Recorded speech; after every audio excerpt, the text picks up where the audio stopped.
Senator Stanley.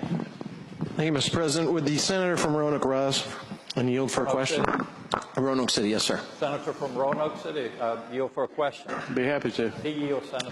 Mr. President, I would ask the gentleman if he would agree with me that just recently and not too long ago that the city of Roanoke and the surrounding areas lost over 500 jobs gone from that area due to the fact that Norfolk Southern removed those jobs from our area. Senator from Roanoke City.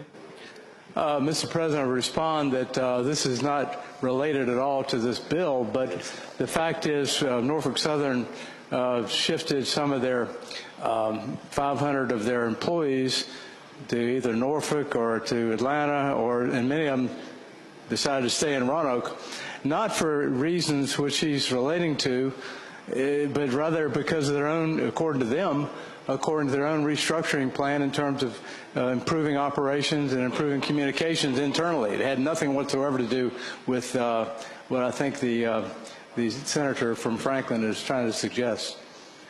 Senator from Franklin. Yes, Mr. President, thank you. Would the senator from Roanoke City yield for another question? Senator, yield for an additional question. Be happy to. He yields, Senator. Thank you, Mr. President. I'd ask the gentleman that despite what he thought I might be asking, that we lost, would he not agree that we lost those jobs because that is a major hub of delivery of coal by train from the coal fields, and with the severe reduction in terms of the harvesting of coal and bringing it out of that area due to these EPA regulations, that is at least in part, maybe not totally, but at least a significant part of why we lost so many important jobs in Roanoke City who used to work for Norfolk Southern.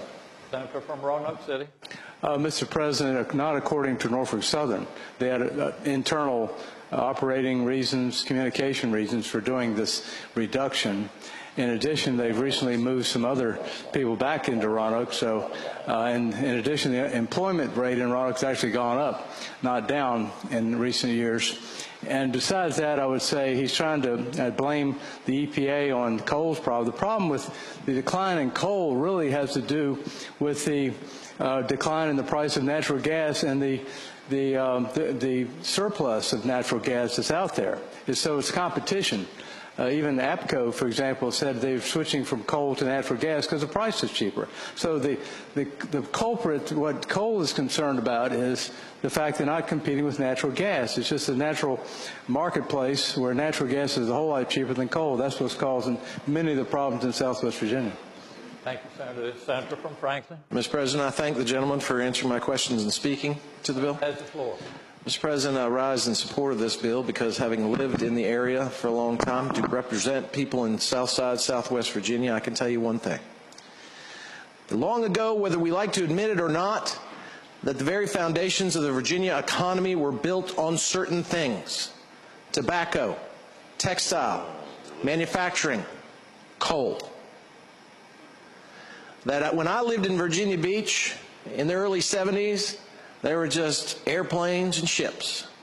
And in the early 70s, in the mid-70s, I moved to Northern Virginia in 1978, and a lot of my friends from Northern Virginia like to think that they built Virginia, that they are the modern economy of Virginia.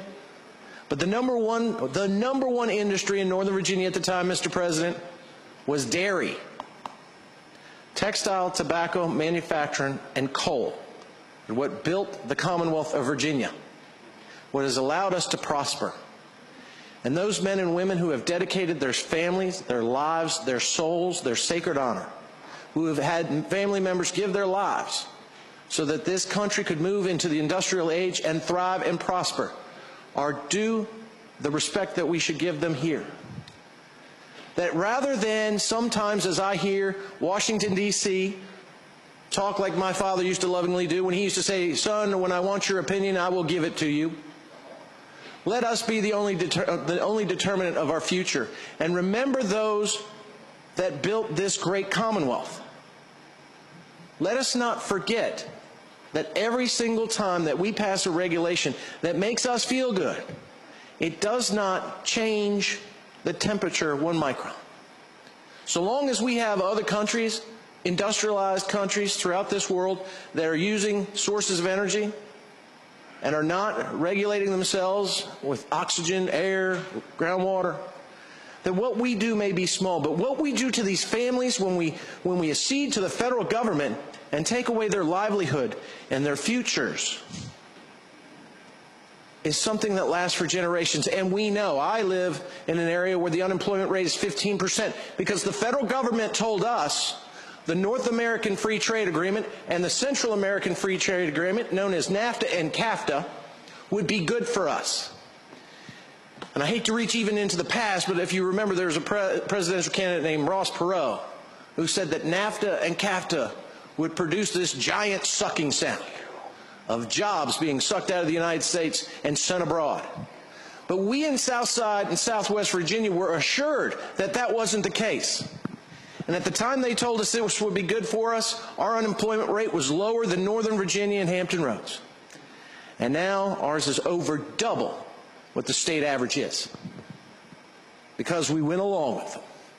NAFTA, CAFTA, and the jobs and the hopes and dreams of people in Southside that helped build this area, helped build their region, helped build this Commonwealth, went with those opinions that what they thought was good for us. Let us not make the same mistake when it comes to the coal fields of Virginia. Let us stand and protect the people that helped build this great state, build this great nation. And as the senator from Buckingham said, let us never give the authority for the determination of our future and our family's future and our children's future to a federal government that seems like every time they make a decision, it always turns out to be the wrong one, Mr. President, and I thank you for your time.